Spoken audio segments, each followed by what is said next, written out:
buli muntu Katolo bamwogerako bubwe buli muntu amanyi kyamwogerako nze mumanyiko ebyange ebirungi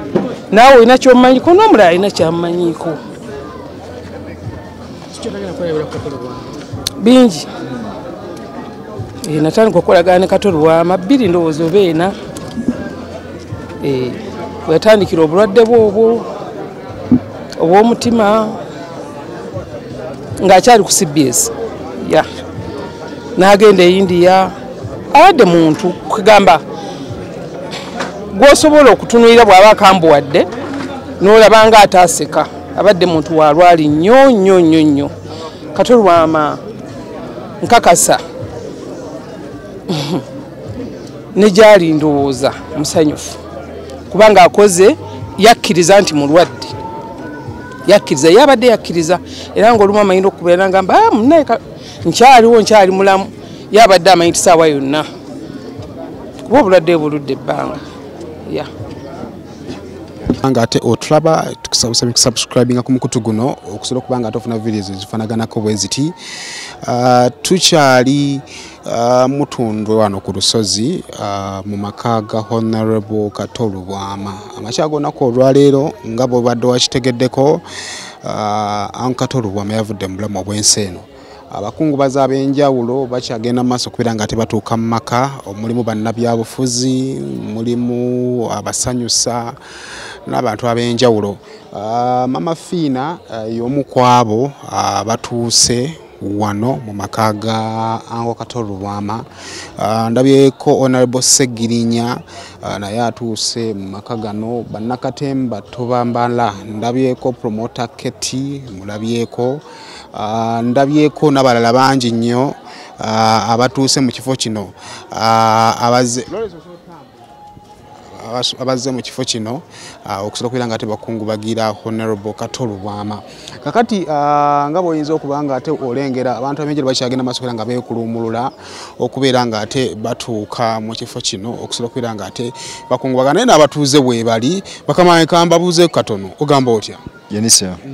wasiza yase amanyago amanya zesoga Ivan Mutebe obera saidi bera bonna mwaso bera bonna mwaya ese Honorable Katolo Wama badde omumanyi Honorable Katolo Wama badde mmanyi kyo badde osinga omutegeerako nga ggwe kubeera muna bya mizanyo ese badde osinga omutegeerako ese waliwo mubadde wali omulabyeko maaso ku maaso Katolo Wama bali ntanya okumulaba kuba akozesa nnyo olunene oluguudo oluva ekisigula nga lugenda eri bunamwa kale omukulu byebalekora ali sawa njogera nani ligane Sengoba akisa Sengoba oli mutuuze kuno ndi mutuuze ku bunamwaya Katolo Wama badde omumanyi badde muulya bulizi badde simulako maaso ku maaso kumusingana nga awo live ne mulaba nga bamugamba bugamiti Katolo Wama abeera awo iwe ngewe mmanyewo nti wewe nenga ye omukulu ogamba ni bulungi sebo yogera n'omukulu Kasibante Ronald Kato badde omumanyi Kato mbadde mumanyi nga munazanyi wa comedian kuviira ddala nga kyakola ku CBS nga azanya comedian yes sebo ina kyomujjukirako kino kyozoga nti samulabirako lwa nsonga eno kyenyinza okuba omujjukirako adde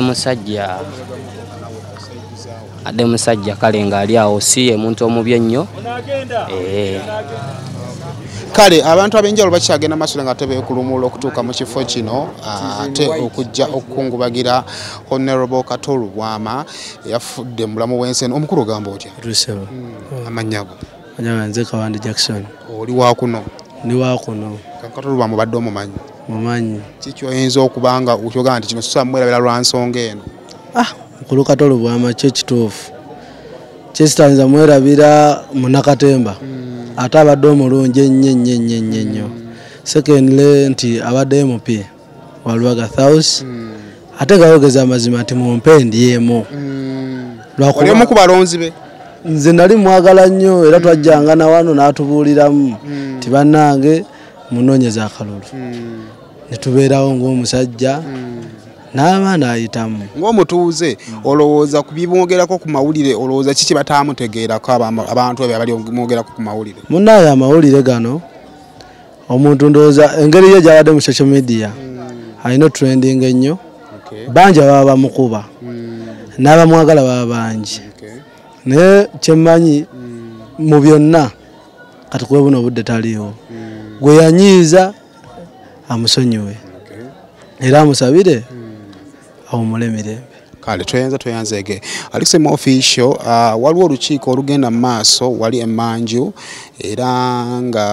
ebigenda okuva mu lukiiko bigenda okuba nga bicommunicatingibwa okwongera okutegeera ekigenda okuba nga kizzibwako right now omubiri gwa Katolwama bwe yavudde mu bulamu obw'ensi eno yafiiridde ku ddwaliro lya Stana Medical Center erya Stabwa Natolo n'atwalibwa mu kuddwaliro e Mulago okukola postmortem kakati ekigenda okuva mu lukiiko muli kyekigenda okusalawo kyekigenda okuba nga kiddako but so far wano wetuli bakungubazi bakyeyongera kwesomba nga bwe nkugambye ba public figures ab'enjawulo bakyayongera mu maaso okubeera nga ate bajja wano okusobola okubeera nga ate bakungubagira omugenzi omukulu kankubuuzeeko katono nga bitalo sebo kitalo ddala era mukama Katonda takola nsobi naye kino si kyangu industry wesigadde si wangu tuli mu buzibu bw'amaanyi kugamba tufunye eddibu era kizibu okuzaawo omuntu afaana Katolwama ng'omuzannyi olowooza tugenda kusinga ku misinga ki ku Katolwama bingi obuyiiyabwe kugamba sisobola kututulira nti kino oba kino kugamba bingi industry bingi nnyo byekoze eki byefiiriddwa nga ggwe obadde wali omumeetinzeko nga omuntu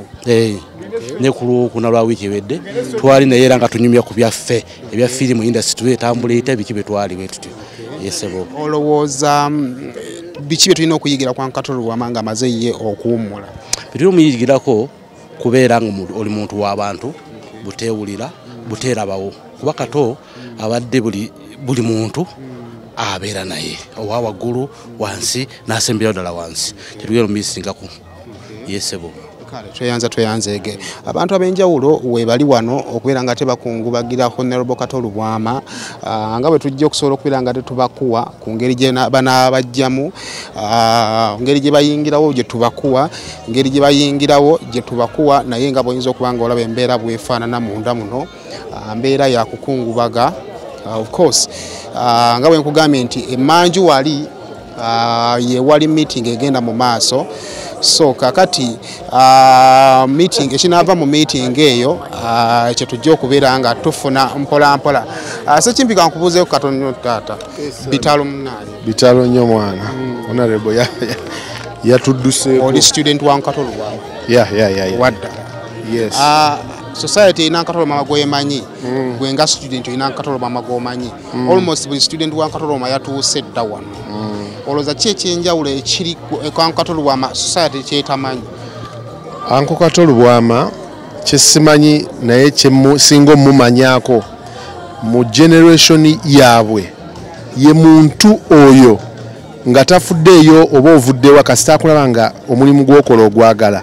akwata ku mukono n'akutuuza n'abantu abakkaliba ye akujjayo n'agamba jangu ozanye naffe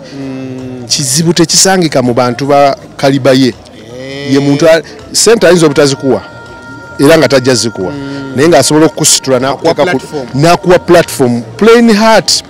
naga gwamanyi kati n'akuwa ne weetakulira wasemadde omusisinkana nga tanava mu bulamu bw'ensi nejjo nabaddewo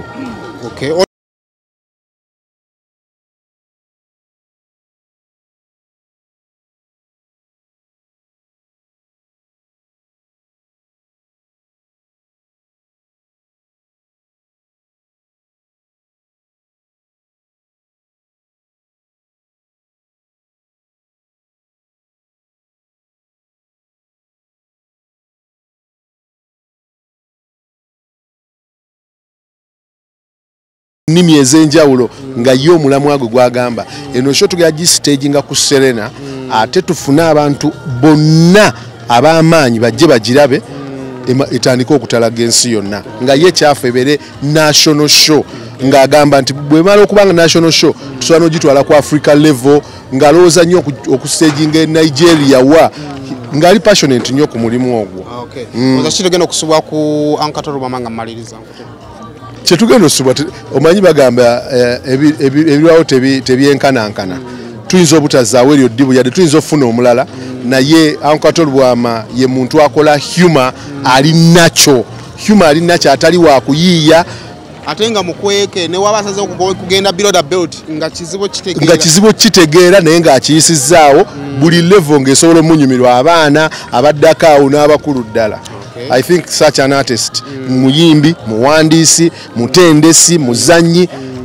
tasangika. Yeah. Tweyanza. Kale nga bwe kugambye embeera ekyagenda mu maaso wano enteekateeka ekyatambula nga bw'oyinza okuba nga ate ogyetegereza abantu bakyagenda maaso kwera nga ate beesomboola abatenti bakyagenda maaso kwera nga bazireeta so tova kusaimu official tukyagenda maaso kwera nga tokuwa buli kimu nga bwe kigenda okuba nga ate kibaawo wano tovaawo. Mbadde nkuwadde Sekimpi student kakati ne Shamim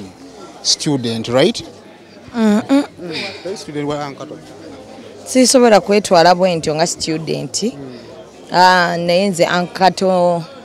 ye yasookera ddala wano okumpa omulimu ku TV nga sirese empapula. Ku morning show. Teyatusaba mpapula yatuyita wiisi yalaba abalina potential n'agamba mujje mukole morning show. Era theatre gye nayigirako okuzannya. Royal Theatre. Gye nava nendyoka ntandika okugenda ewalala.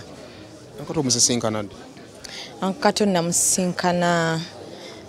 2011. 2011. Uncle Bwama buli omu abadde alina ngeri gy'amulaba mu ggwe nga yaliko boosi wo biki by'otayinza kumwerabira? Abadde jolly. In fact nze Uncle mbadde namukopako ebintu bingi nnyo kyova abantu abasinga nga bwenjogera bagamba ne ba artist bannange agamba banaye okola ebintu nga Kato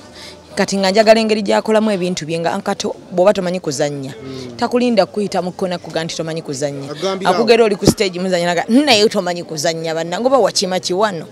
kati nonyiga ate ye nakuyitako nga Uncle ye muntu gw'osanga twamusanga nga ku Royal Theatre nga manyi okujja n'atula katebe kabeeranga awo ng'oyirinye bwoti amaddala n'oyingira n'ofukamira n'omubuuza nga Sipeta Nankato naga Sipeta Nankato kati n'ogamba siriddamu omubuuza kati olulala ate lwojja omubuuza nga Sipeta Nankato nga bw'atyo ate akati abadde asesa ngera bwonyigira Uncle obaako ekikyamu kubanga tasobola kukuvuma leero enkya nakusanga ate n'atakubuuza aba yabyerabidde bye yakuvuma aba yabyerabidde naye nga kyemmumanyiko abadde awo abaana opportunities kyesobola mwerabirako nti ye muntu wano legend abadde mu theatre eyazimba theatre ku Lulwe mu 2 namba nze gye namanyako gye nalimu ng'ogyeko kupa yazimba theatre eyo nga tusasula masannyalaze n'amazzi okustagingawo omuzannyo biba byabwerere bwe bagiteekamu obutebe yagenda n'aleeta obutebe awo n'atugamba n'aleesa obutebe nabujje bweru ne babuteekamu bwe bamala obuteekamu ng'osasulayo $3 ne basasulako abasawundi ne badabirizaako toilets n'amasannyalaze ne stage nga yatuterawo azimba stage nga naye waalayisi kwegamba ng'omwana tosobola kulemwa ku stage nga muzannyo wa Uncle Kato ekitaliiwo kati theatre zonna eziriwo za bbeeyi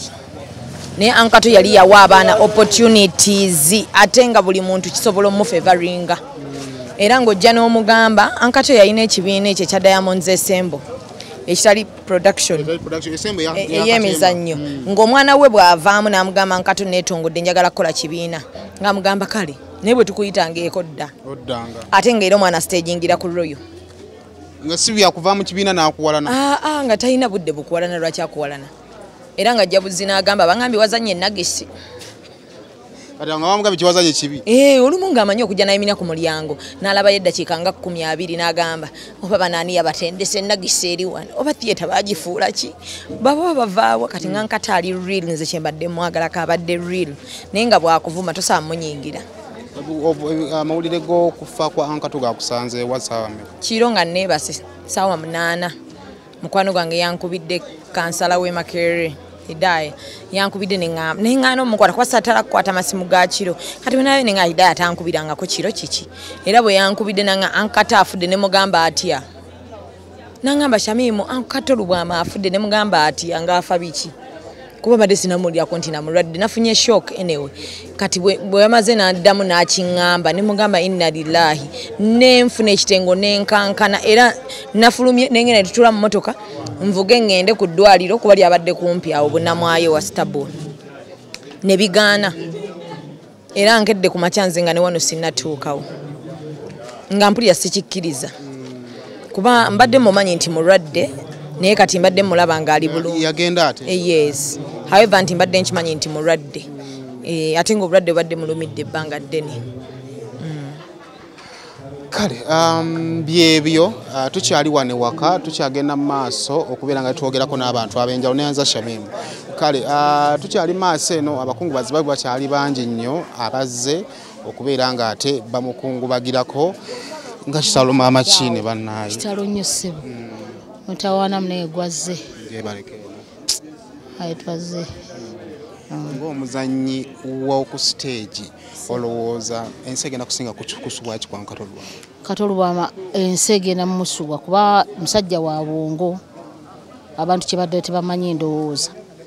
akisinga yatendesa abayimbi abasinga n'abazannyi abakatemba ennamba esinga eyitidde wuwe teri atayitiddeko mu mikono gya Katolubwama era newoba nga gwe wateekawo ekibiina emabega wayita mu Katolubwama era naawe aba Katolubwama kati awo kyekiriwo wasemba ddi okwogerako naye mu buntu mu buntu Katolubwama nkubidde essimu okumande twabadde tulina shoot ebadde egenda kubeerawo na leero oli mu Kanyola Bicha ne Kinyozi nangamba mama kine tugenda shootinga tubadde tutandika enkya ogw'omuzannyo naye nga leero wabadde obulango leero wabadde walina obulango bwe tugenda okukwata leero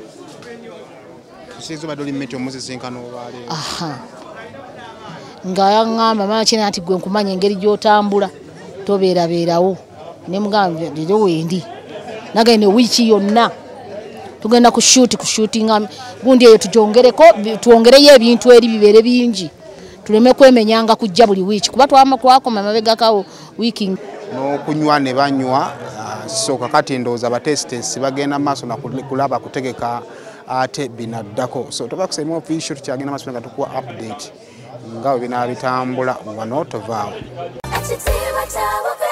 omuzadde essomero wogenda okusomeseza omwana wo naawe weewuunya engeri gy'akyuka mu byenjigiriza lyerya Brain Parents Day and Boarding Primary School erisangibwa e Bukalango ssomero lya bawala n'abalenzi okuli abava awaka n'ab'ekisulo nga liviira ddala ku nassale okutuukira ddala ku kibiina ekyomusanvu essomero lino lya mulembe nnyo nga lisangibwa mu kifo ekyagazisa omuyizi okusoma obulungi tulina ebibiina ebigazi ate nga birabika bulungi endabirira y'abayizi ey'omulembe n'ekifo we bajjanjabirwa omuli abasawo abakugu so nga n'abayizi balina tanka kwe banywa amazzi amayonjo dormitories zaffe enteeketeeke bulungi omutali mujjuzo ebifo eby'enjawulo abaana we bazannyira awali n'ebyokwerinda ebinywevu tutumbula ebitone by'abaana okuyita mu by'emizannyo katemba n'okuyimba nga tulina ne swimming pool abaana mwe bayigira okuwuga saako n'okubayigiriza emirimu egy'omutwe ng'okufumba emmotoka zo we ziri eziwerera ddala okutambuza abayizi ababava awaka Brain Parents Day and Boarding Primary School lisangibwa Bukalango okumanya ebisingawo osobola okututuukirira ku nnamba z'essimu ezowammanga